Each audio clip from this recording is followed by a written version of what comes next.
Hello everyone. Last classes में हमने cell chapter start किया था। उसका हमने इंट्रोडक्शन देखा था और फ्लूइड मोजाइक मॉडल के बारे में पढ़ा था जो कि सिंगर एंड निकोल्सन ने दिया था।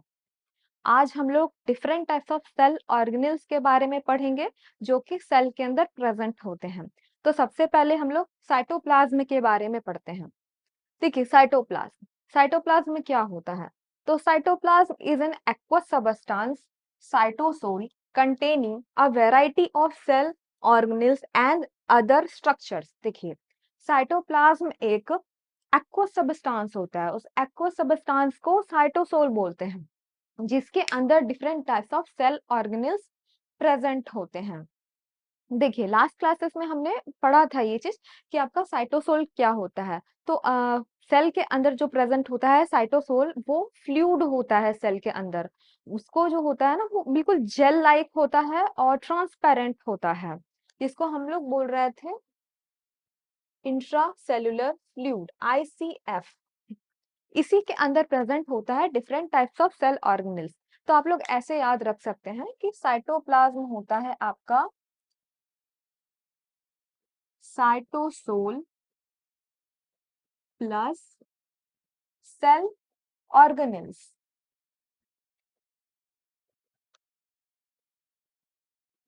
तो ये आपका साइटोप्लाज्म होता है। तो अब हम लोग ऑर्गेनेल्स देखते हैं। सेल ऑर्गेनेल्स क्या होता है।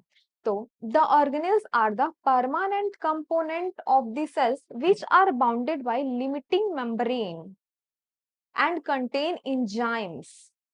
तो आपका ऑर्गेनेल्स जो होता है ना, सेल ऑर्गेनेल्स, ये परमानेंट कंपोनेंट होता है सेल का, जो कि एक लिमिटेड मेम्ब्रेन से घिरा होता है जिसके अंदर डिफरेंट टाइप्स ऑफ एंजाइम्स होते हैं। तो परमानेंट कंपोनेंट ऐसे कि देखिए, आप आगे पढ़ेंगे कि सेल के अंदर डिफरेंट टाइप्स ऑफ सब्सटेंस का फॉर्मेशन हो रहा होता है। तो क्या होता है ना, सेल के अंदर सब्सटेंस का एक्सचेंज होता रहता है हमेशा। तो लेकिन जो आपका सेल ऑर्गेनेल है, ये परमानेंटली प्रेजेंट होता है सेल के अंदर। ऐसा नहीं कि सेल ऑर्गेनेल्स भी बाहर जा रहा है सेल के, ऐसा नहीं होता। ये परमानेंटली इसका घर होता है, सेल परमानेंटली प्रेजेंट होता है ये। और इसके अंदर जो होता है ना, मतलब ये चारों ओर से एक मेम्ब्रेन से घिरा होता है और different types of enzymes present होते हैं जो डिफरेंट फंक्शंस को परफॉर्म कर रहे होते हैं। तो वो क्या फंक्शंस को परफॉर्म कर रहे होते हैं वो हम लोग आगे पढ़ेंगे। तो देखिए, है ना, यहाँ पे दे participate in cellular metabolic activity. जितने भी सेल के अंदर मेटाबॉलिक एक्टिविटी जो परफॉर्म हो रहा होता है, वो आपके different types of cell organelles ही कर रहे होते हैं वो।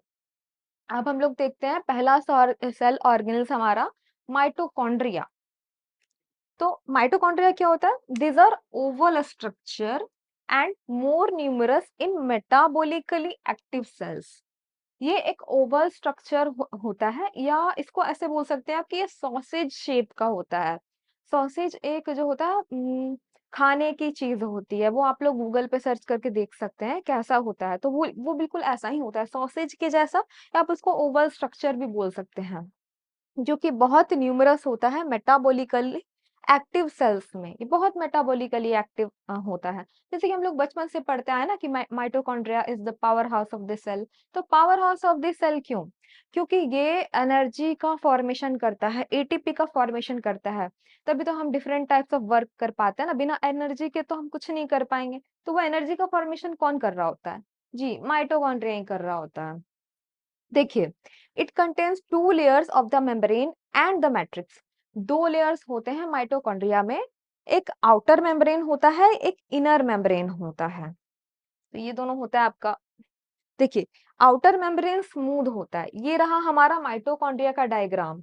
तो इसमें जो आपका आउटर मेम्ब्रेन है ना, वो स्मूथ होता है। और जो इनर मेम्ब्रेन होता है, वो folded into incomplete septa called Christie.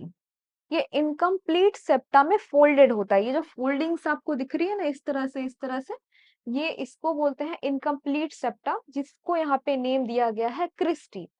Septa का मतलब होता है वॉल, दीवार। देखिए, इसको इनकम्प्लीट सेप्टा क्यों बोला गया है? देखिए, ये पूरी तरह से तो इस तरह से नहीं आया हुआ है ना, आधा ही है। तो इसलिए बोला गया इनकम्प्लीट सेप्टा, अधूरा, आधा अधूरा दीवार प्रेजेंट है। उसको नेम दिया गया है क्रिस्टी। तो ये आपका माइटोकॉन्ड्रिया का एक डायग्राम हो गया। अब हम लोग आगे देखते हैं। तो माइटोकॉन्ड्रिया देखिए, उसके आगे देखते हैं। Matrix of the mitochondria contains enzymes required in Krebs cycle by which products of carbohydrate, fat and protein metabolism are oxidized to produce energy which is stored in the form of ATP। तो mitochondria के अंदर जो ये आपको dot dot दिख रहा है ना, ये इसका मैट्रिक्स है।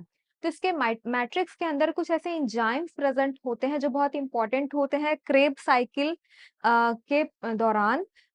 उसमें क्या होता है ना, क्रेब्स साइकिल में कि प्रोडक्ट्स ऑफ कार्बोहाइड्रेट्स, फैट्स या प्रोटीन्स का मेटाबॉलिज्म होता है और उससे एनर्जी का फॉर्मेशन होता है in the form of ATP, और फिर वो इसमें स्टोर हो जाता है। तो ये क्रेब्स साइकिल के बारे में और माइटोकॉन्ड्रिया में कैसे ये फंक्शन हो रहा है ना, ये आप डिटेल से बायोकेमिस्ट्री में पढ़ेंगे। तो अभी इसमें इतना ही है। और देखिए, ये तो हमने लगभग डिस्कस कर लिया था इसका डायग्राम। इसका फंक्शन सब देख लेते हैं। तो इसका जो मेन फंक्शन है ना आपका, ये यही है, major source for aerobic respiration. ये मेजर सोर्स है एरोबिक रिस्पायरेशन का। मतलब एरोबिक का मतलब क्या, ऑक्सीजन के प्रेजेंस में रिस्पायरेशन हो रहा है यहाँ पे। ये power house of this cell है, हाँ बिल्कुल है। It also possesses DNA and ribosome, ये याद रखने वाली बात है ना। इसमें खुद का अपना डीएनए होता है जिसको माइटोकॉन्ड्रियल डीएनए बोलते हैं। साथ ही साथ इसमें राइबोसोम्स भी प्रेजेंट होते हैं। तो राइबोसोम प्रेजेंट है तो प्रोटीन का फॉर्मेशन तो कर ही रहे होंगे। तो इसमें जो है डीएनए भी होता है अपना खुद का और राइबोसोम्स भी होता है। तो ये हो गया हमारा माइटोकॉन्ड्रिया का फंक्शंस। अब हम लोग देख लेते हैं इंडोप्लाज्मिक रेटिकुलम के बारे में। तो इंडोप्लाज्मिक रेटिकुलम क्या है? Endoplasmic reticulum is a system of flattened membrane bound vesicles and tubules. तो ये एक ऐसा फ्लैटेंड सिस्टम है किसका? मेम्ब्रेन बाउंड वेसाइकल्स का एंड टिब्यूल्स का। देखिए वेसाइकल्स क्या होता है ना, वेसाइकल्स हम लोग किसको बोलते हैं? ऐसे राउंडेड स्ट्रक्चर होता है वेसाइकल्स, जिसमें कुछ मटेरियल्स ऐसे फिल्ड होते हैं, इसको बोलते हैं हम लोग वेसाइकल्स। और टिब्यूल्स मतलब ट्यूब लाइक स्ट्रक्चर। तो इस तरह से ट्यूब्स होते हैं, जो है ना, इसमें ट्यूब्स प्रेजेंट इंडोप्लाज्मिक रेटिकुलम की डायग्राम में। तो इंडोप्लाज्मिक रेटिकुलम एक ऐसा सिस्टम है जिसमें flattened membrane bound vesicles and tubules present होते हैं। ये दो तरह के होते हैं, टू टाइप्स होते हैं इसके। एक होता है रफ इंडोप्लाज्मिक रेटिकुलम, एक होता है स्मूथ इंडोप्लाज्मिक रेटिकुलम। तो रफ क्यों बोल रहे हैं इसको, स्मूथ क्यों बोल रहे हैं? देखिए इसका ये डायग्राम देख लेते हैं हम लोग। सबसे पहले तो देखिए कि ये हमारा न्यूक्लियस हो गया। ये आउटर न्यूक्लियस इन्वेलप से अटैच्ड होता है आपका इंडोप्लाज्मिक रेटिकुलम। इंडोप्लाज्मिक रेटिकुलम, इसके ऊपर जो छोटे छोटे दाने दिख रहा है ना, ये राइबोसोम्स है। तो जिसके ऊपर ये राइबोसोम्स प्रेजेंट होते हैं ना, उसी को हम लोग रफ इंडोप्लाज्मिक रेटिकुलम बोलते हैं। तो इसको आप ऐसे बोल सकते हो रफ इंडोप्लाज्मिक रेटिकुलम को कि विद राइबोसोम्स, क्योंकि इसमें राइबोसोम्स प्रेजेंट है। तो ये हो गया rough endoplasmic reticulum.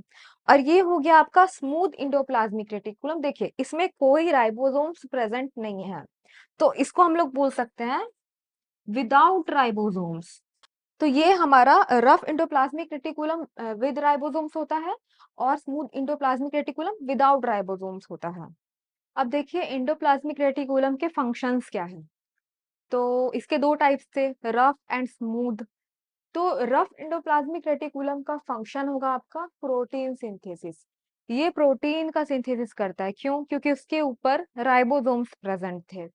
Smooth endoplasmic reticulum ये विदाउट राइबोसोम्स थे, तो ये आपका लिपिड एंड स्टेरॉइड का सिंथेसिस करता है। आज की क्लास कंप्लीट होती है। अब हम लोग जो बचे हुए सेल ऑर्गेनेल्स है वो नेक्स्ट क्लास में डिस्कस करेंगे। Thank you.